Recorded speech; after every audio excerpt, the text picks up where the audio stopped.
karong kaponon magahisgot na po ko sa inyo sa another episode o another topic. Diri sa pulong sa Ginoo, hisgutan po nato kining gitawag og mga different judgment. Tumiagi ato lang tong hisgutan ang usa ka judgment for individual, no? Karon ato hisgutan ning judgment nga gihapon gikan sa Biblia. Ang Biblia nagahatag gihapon og pagtulun-an sa iyang mga unang tinun-an o bisan pa sa ato nga mga gitawag og ulahi nga mga tinun-an sa atong Ginoong Kristo. So diri dunay gi sulti po ng Kristo nga dunay gitawag og lain-lain nga judgment nga mahitabo niya, no? So ato ning isgutan og ning gitawag the different judgment. Then the Bible lists a number of different judgment. For example, there is one judgment of the righteous and the judgment of Christ nga makita sa 2 Corinthians 5:10. Then another, there is judgment of the nations. So ang kada nasod ay dunay tulubagon. Lahi po ning tulubagon sa tagsa-tagsa. Kunya dunay tulubagon unya bisan ang iya na mismo ni Ginoong Kristo nga mga tinun-an natay atong kaugalingong judgment. Lahi po ng judgment ngadto sa mga wala mo tuo kang Ginoong Kristo. So they have their own judgment. O kita po dahil doon na po tayo atong judgment, no? Tama ang ingon sa Salmo chapter 1. The righteous will not stand in the judgment of unrighteous, and the unrighteous also will not stand in the judgment of the righteous. Sa ito pa, ilahi ang judgment para sa ilaha. Pero doon na po gitawag general judgment, kanang gitawag judgment nga kanang paghahimo sa gitawag white throne judgment.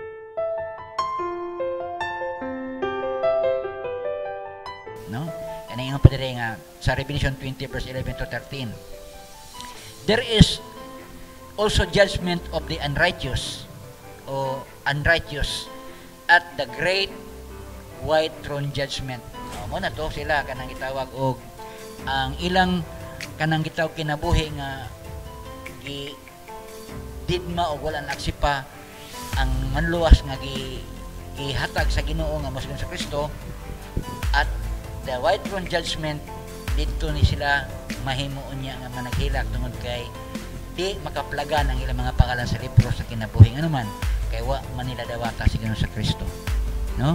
So muna ang gitawag og judgment nga gitawag og the great white throne judgment. Unsa man ang gitawag og the judgment of the nations na makita sa Matthew 25 verse 31 to 46. So but pasabot nga every nation, no, kay makabulong nga doon nation ron nga matawag na to og godly gyud, no, sama sa gitawag atong nasod nga Philippines kay gitawag ni og the only Christian nation in the Far East. Pero dili nakita karon ang bugtong Christian nation sa unang panahon, pero karon dili na. Pero kita lang gyapon nag-una sa gitawag og murag majority sa ato diri nagaangkon nga Kristohanon ta, magtututo kang Christ.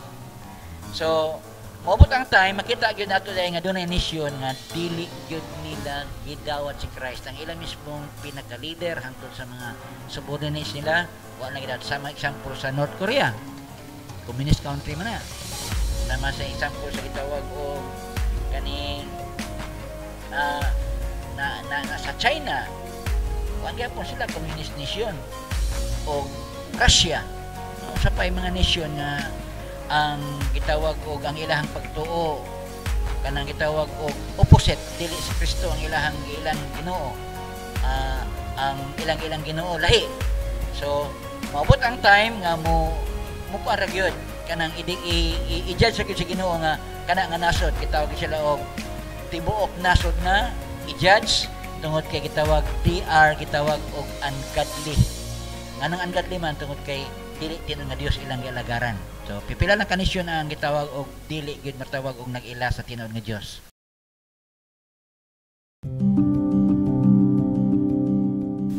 Now, naapay gitawag og the judgment seat of Christ. Makita ni sa 2 Corinthians chapter 5 verse 16. Sa ingon diha, nga ang matag usa mga tubang rasa hukmanan ni Ginoong Kristo.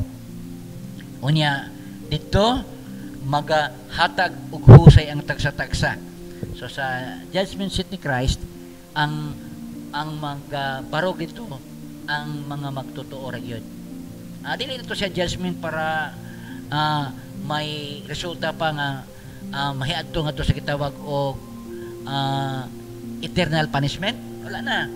Ang judgment dito lang, we are intended nga to sa gipromise ni Christ nga mao ang heaven, mao ang gitawag og katong puy-an nato nga wala na dito ang kanang gitawag og daan nga mga butang sama sa atong mga suffering. Pero before ta mo kuan dito mo enjoy sa maong dapit nga dito nato spend ang way katapusan kinabuhi, i-judge day ato mga binuhatan nganuman for the sake of crowds namang ko'y corona, namang ko'y gitawag reward. So pasalamat ta kay si Christ doon na di ay gitawag og gi-prepare nga reward para sa matag usa nga iyang mga gitawag og followers. Ang atong mga paghago di ay doon na di ay gitawag og kanang ganti o reward. So makita na si Corinthians chapter 5 verse 10 nga rewarded ang atong mga paghago o ang atong mga pagpaningkamot diha sa pagpabuhat sa mga buluhaton nga iyang gi-require sa ato ni Ginoong Kristo.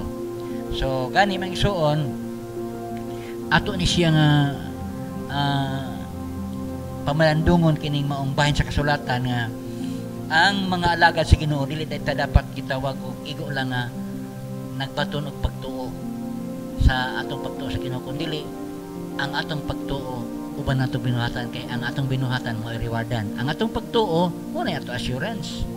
Kaya pagtuo man mo may gi-require sa Ginoo nga mutuo ta sa kang Ginoong Kristo, mutuo ta sa iyang mga pulong. Pero ang gitawag og reward kang Ginoong Kristo dili lang sa pagtuo, kay ang pagtuo daw patay kung walay binuhatan.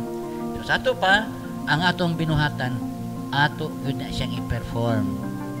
Kay one of these days pag-abot sa judgment seat of Christ, mahimo tang gitawag og dili taon niya mahimong ma-insult o maulawan. Kung dili mahimo tang ma-appreciate unya mudawat pa ta sa atong reward.